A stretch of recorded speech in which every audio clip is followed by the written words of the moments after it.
So on March 1st, a few days ago, I posted out a tweet basically confirming that the new model we're going to get from OpenAI was going to be GPT 5.4, not GPT 5.3.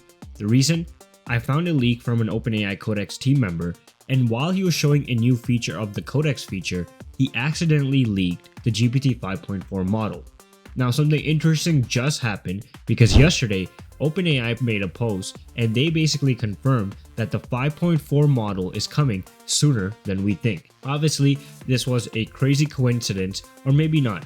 Maybe the leak that originally was leaked by the Codex team member could have been a marketing play, but whatever the case is, we do know for sure now that OpenAI is releasing the 5.4 model sooner than we think. Maybe this week, who knows? If it was this week, I would say maybe by tomorrow, Thursday. If not, maybe early next week.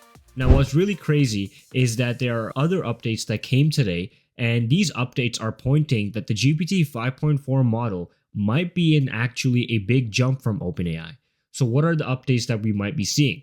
First thing, a bigger context window, expanded to about 1 million. That means you could submit actual books, big coding projects, and give it access to so much of your content, and it'll make the whole process of processing that content and understanding it much simpler.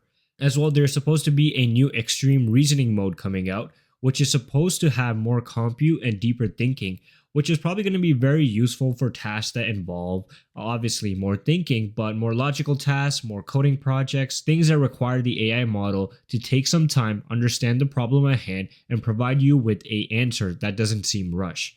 As well, this new model is supposed to be competitive with Gemini and Claude when it comes to long context models, which is obviously a thing that OpenAI should prioritize, given the Claude Opus 4.6 model is pretty good and it's pretty strong, and the new model definitely either has to be on par with it or beat it. As well, this new model is supposed to be good at better long horizon tasks. This is going to be obviously very useful for software developers who might have a project that needs to work in the backend for a couple of hours, might be creating code or whatever the case may be. But this is a feature that's going to make it easily deployable in software development environments. It's also supposed to have improved memory across multi-step workflows. One of the things I hate about AI models at the moment sometimes, and I find so annoying, is that I have to constantly remind the model of how I work, how my processes are, what kind of tone I want, for example, in my writing, what kind of projects, what kind of things I'm working on. And I want AI models to understand me at a bigger level than it currently does. So having improved memory across multi-step workflows could make that better, but I hope they really solve this memory problem that I'm sure that all of you guys listening agree with as well. There's also supposed to be lower error rates in complex tasks. Now, this is important because AI models are being integrated into really important workflows nowadays. We have them transitioning into enterprise workflows, we have them being used in software development already at scale, but these tasks require lower error rates. This is something hopefully the new model solves. Also, this new model is apparently designed for agent workflows as well automation. Think about Codex, something that they're banking a lot on. They also dropped the Codex model on Windows today as well. So they really want to go head on in the agent and automation workflow. So this new model should solve that problem, given that it's supposed to be designed for agents and automation. As well, we know that OpenAI also wants to help scientists and research workflows as well.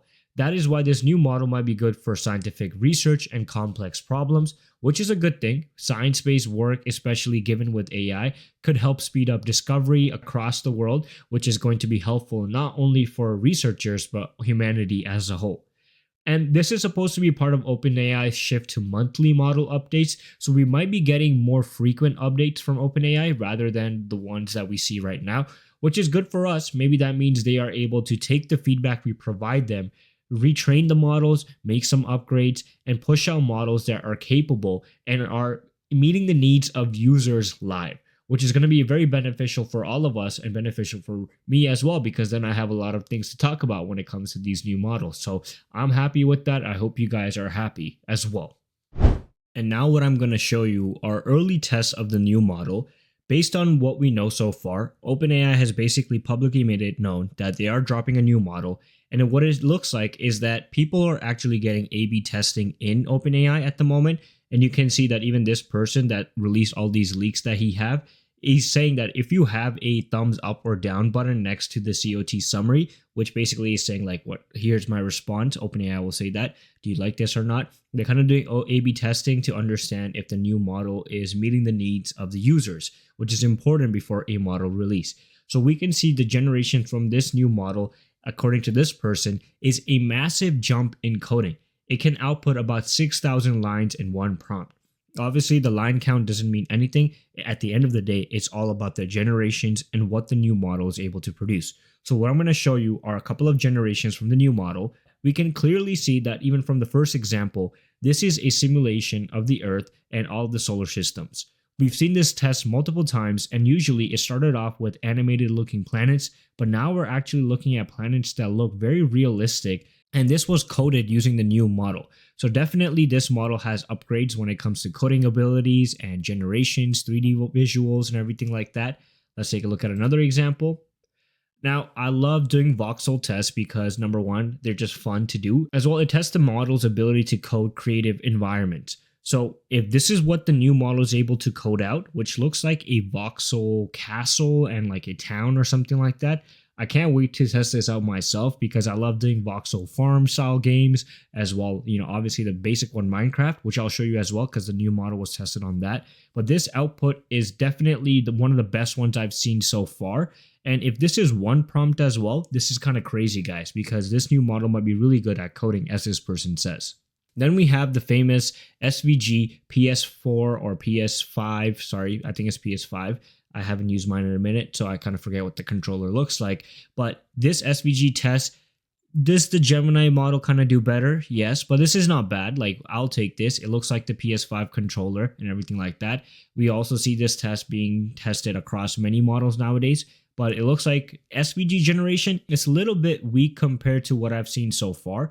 The newer models, especially the Gemini ones, seem to be very good at SVG generations, and if GPT 5.4 can create this, it's going to be maybe on par, maybe slightly below when it comes to SVG code generation, but not bad overall. Then we have another procedural city generation and simulation, right? So this is kind of cool. Like, we have OpenAI able to generate 3D simulation models, which are way better. Like, even on this channel, I've done a couple of simulations, Ocean Wave one before with the OpenAI model as well. This one looks pretty accurate. Like, we have tools that we can add. It looks like we can add like traffic jams, recession, and things like that. So I guess it's an economy/city simulator, which is kind of cool. But this is, once again, a really good generation of a simulator. And if this is, once again, one-shotted, crazy, guys. And then the famous Minecraft test. Well, this obviously looks very appealing when I look at it. We don't know how the gameplay is because a lot of times when I've done Minecraft tests specifically, the gameplay is where it kind of lacks. The models are good at sometimes generating the visuals, but can I move freely? Is it make sense? Am I able to follow the Minecraft physics, build things and everything like that? So we shall only see how good this model is when it comes out. But based on what we have seen so far and based on the claims, this upcoming model might be really good for software developers and for coding tasks, and it will obviously translate into other things like workflows, but I hope the new model also does better at writing. What I've seen so far is that OpenAI has become so heavily focused on the coding side of things, it's forgetting that a lot of people use their models for general purpose tasks as well. And one of the biggest common tasks that people probably use the AI models for is writing. And what I've seen so far from my personal experience, Claude has done a great job of ensuring that their new models don't sacrifice on writing capabilities.